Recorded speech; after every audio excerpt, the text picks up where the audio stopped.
Today I'm going to create a fashion image inspired by the Pantone color of the year using 3 bare bulbs.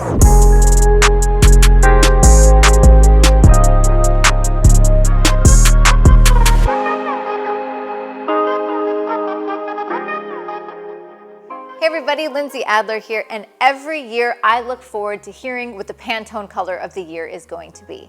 So each year, Pantone selects a color that they think represents emotionally where we are, future trends. And you're going to see this color in everything from fashion to interior design to graphic arts and, of course, photography. And so this year, the color of the year for 2022 is Very Peri. And so fundamentally, Very Peri is blue with violet undertones. And they describe this color as being courageous and inventive. And so it's the color as well as those words that inspired this look. And so the idea here is I want to shoot something very much monochromatic, all about Very Peri, from the makeup to the clothing to the background. All right, so let me break down what we have going on with our set, and then we'll take a look at the lighting.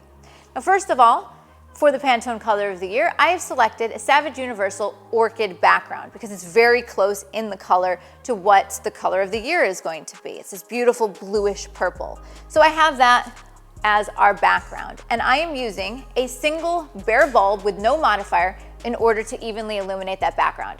I have a Profoto D2 on a floor stand behind her and just gives this beautiful wash of light across the background. All right, next up, let's talk about her wardrobe.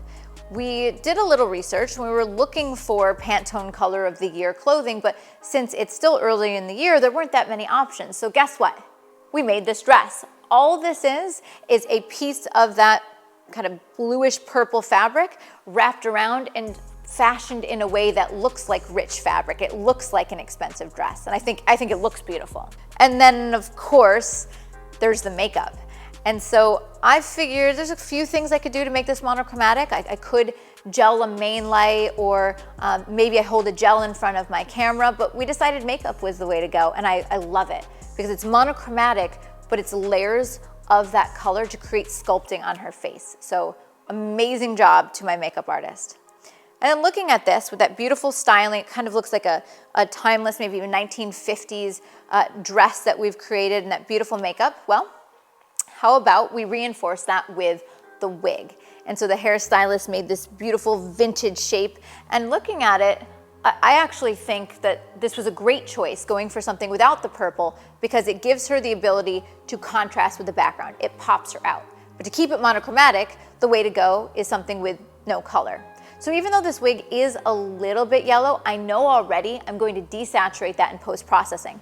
If I go ahead and I pull out the yellows and oranges, well, her skin normally would go pale, but her skin's purple, not yellow-orange today. So we'll have a nice neutral colored wig.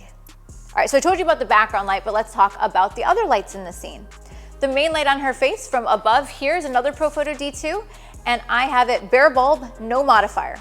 So it is lighting her from above, carving out her features. It's hard light, so it is poppy. It's really dramatic. It creates saturated effect on my subject. But because it's a bare bulb and it's a hard light, it creates really dark defined shadows, which is why we added our third strobe here on the floor stand, another Profoto D2, and again, a bare bulb. And this is just meant to lighten the shadows a little bit, not eliminate them, but just so they're not pure black. I like it when we have a little bit of fill so you can still see the purple in the shadow areas. So what does that equate to?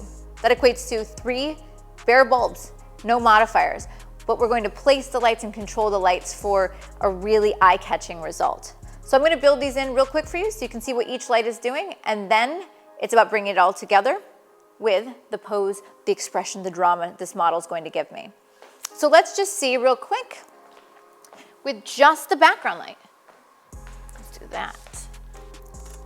Okay, so that's just the background light. Okay, now let's do just the main light and the background light. Okay, and then we're going to add that fill light. Beautiful. The camera that I used today was my go-to setup. I used the Canon R5 and the Canon RF 24-105 lens.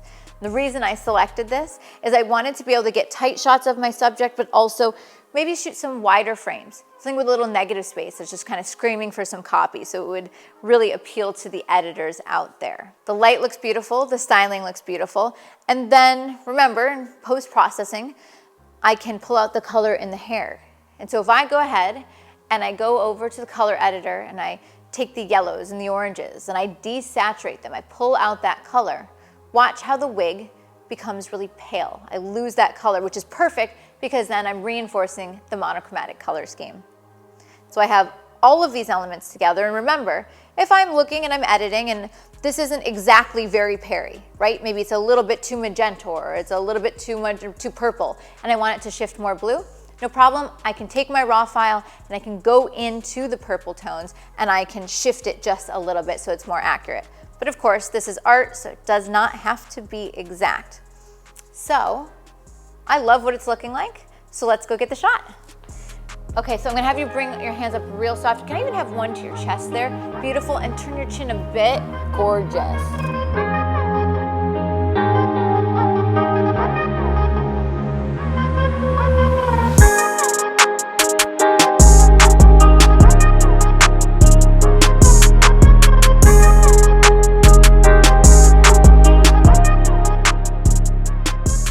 I am thrilled with how these came out because, you know, it can be kind of scary to paint someone and then hope that it comes out and looks high-end, and it does. And the reason it does is because I worked with a fantastic team.